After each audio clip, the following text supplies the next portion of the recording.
Hi everyone, my name is Bram Lagrou and I'm going to show you how to do a powerful visitor orientation at BNI. 6 simple steps in order to really make sure that your visitors are excited, that they are directed towards a fruitful end, and at the same time that you will also receive your first application forms on the spot. So the first thing is to have a warm thank you. As you're seated down with your visitors, the idea is for you to first say, with a big smile on your face, hey, thank you so much for coming. Making sure that you are personable, that people can feel you, that people can also feel more comfortable, because typically when you walk down to the visitor orientation, people may find, it's the first time when they ever done this, they're not quite sure what to expect, and so it's your job to make sure that they're at peace and they feel comfortable. So when you make sure that you are comfortable and you smile, you light up, you sit down, you look them straight in the eye and you say, thank you for coming. You had a good time? Yeah, great. Now, then you move on to the next step. Step number 2 here is about providing the context and asking for permission to cover the 3 most frequently asked questions. Here's the very words that I would recommend you to use while you're seated down and you're in stage 2. You'd say, you know what? If it's okay with you guys, and you look around, if it's okay with you, I suggest that we first walk through the 3 most frequently asked questions so that you understand and can appreciate how this all fits, how this all works, and then you can decide whether or not this is a good fit for you. Is it okay if we do that? Right? So you're describing the context and you're asking for permission to advance to stage number 3. There's 3 frequently asked questions that you can cover. Now, this is just a mere suggestion of mine, up for you to decide which 3 you'd like to cover off. Here's the 3 that I typically like to do in this very order because yes, they are most frequent, and the last one is quite directive and making sure that people understand that coming in and coming to BNI, that it actually pays off and that you can provide some great examples of that so that people's expectations can be quite clear and they know that this is not just coffee meetings for coffee meetings' sake, as we all have very many of. It's really very results orientated networking that happens in there. So the first one here that I would suggest is to look at like how many times. So you pretty much would use the same words again, saying, well, look, a lot of people, they sometimes want to know like how often we do meet. Well, it is 44 times a year, and that 44 times a year happens predominantly in, let's say, the period February through to November, with here and there a few meetings only in January and December for obvious vacation reasons, right? So just making sure that you understand and appreciate it. Now, it's also really important that you add the following thing here to it, which is those 44 times that we meet, you as a visitor or a member of this chapter have 44 opportunities to ask for and receive the ideal referral. So if you know exactly 44 different companies that you would like to talk to, because you know that you can help them with your products and services, well, there you go. You got 44 meetings a year in which you can ask for and get 44 ideal referrals of yours. So that's pretty cool. Then you go to the next stage. You then cover off on the subs. What if you can't make it? What if you're interstate? What if you travel internationally? What can you do? Well, we pretty much have an opportunity then for you to assign a sub to you, which means a person that you feel would represent your brand very well, that could ask for that referral in your absence, and obviously will make you and your brand look good to the other members and visitors in the room.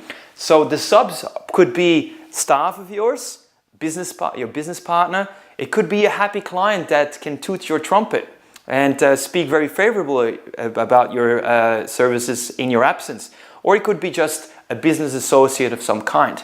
So that's pretty much touching on the subs. Then last but not least, you cover off and you make sure that you touch on the difference between the investment in terms of the meeting fees, the venue fees, the one-off application fee. You just say, look, if the first year is about $3,000 to start off with, everything combined, including your breakfast, then typically moving forward, your second year and onwards will be about only $2,500 once the initial application fee is paid.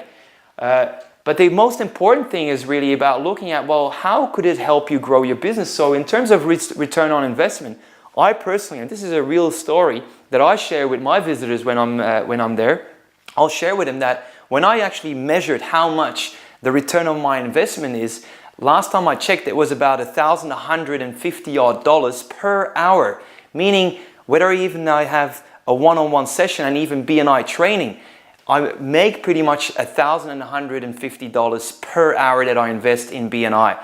So I also then go on and talk about other people, and I recommend you to do the same. Where you say, well, you know what?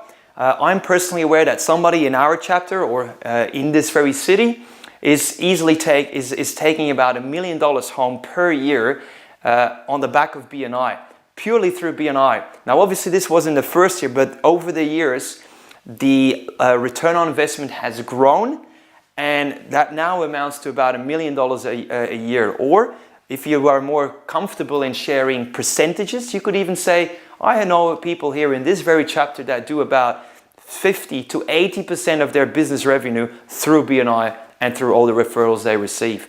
The idea is for you to really give some specific examples, put some meat to the bones, even if they're vegetarian, right? Give them some meat to put their teeth in so that they understand and appreciate that it's something specific here, not just coffee chats for coffee chat's sake. This is really ROI, this is results, and obviously it's about giver's gain. The more people put in, the more they gain. You could even share that your first year was only X amount of dollars, and your second year was more, and your third year was more, and your fourth year was more, and the likes. Once again, it's important that you leave people with that and only touch on it very briefly.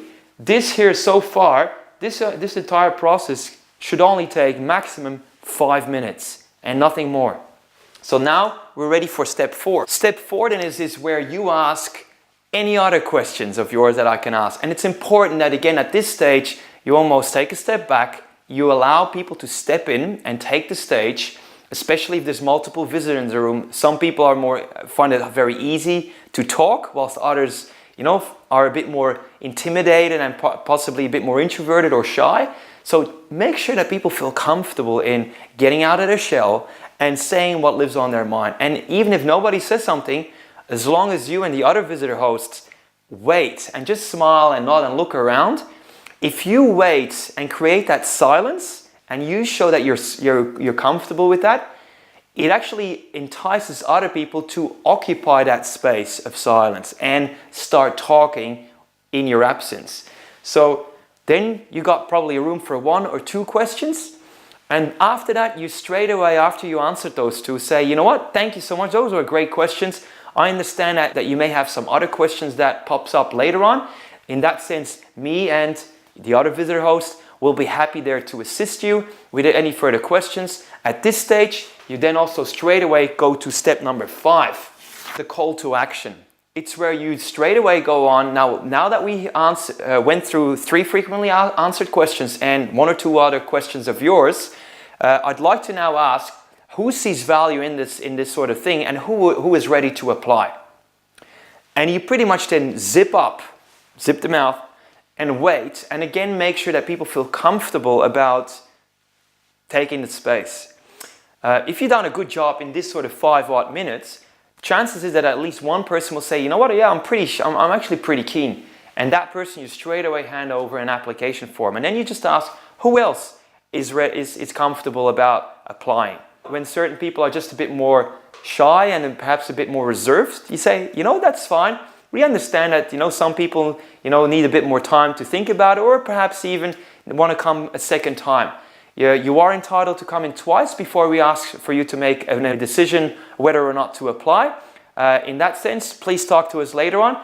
We do appreciate you coming, and now is where you go to step number 6. You say again, thank you, with a big smile, and you say, let's continue networking. You stand up and you move back to the room so that they can go and continue building relationships with the other members in the room. Once again, this entire process should only take 5 to 7 minutes, everything included. Done well, it's obviously quite directive from your end in the first part. There's twice where you either ask for permission, and later on, what other questions do you have? And then the third question where you said, who is ready to apply? This way, through this sort of order, you ensure a smooth sort of back and forth between you and them. At the same time, you're providing value and content that allows people to understand where things are at, and then you also help them to direct them into a decision around membership. And that's really what it's about. So I hope this was helpful. Please post any thoughts, questions below this video, and I look forward to seeing you again next time. Bye-bye. My name is Bram.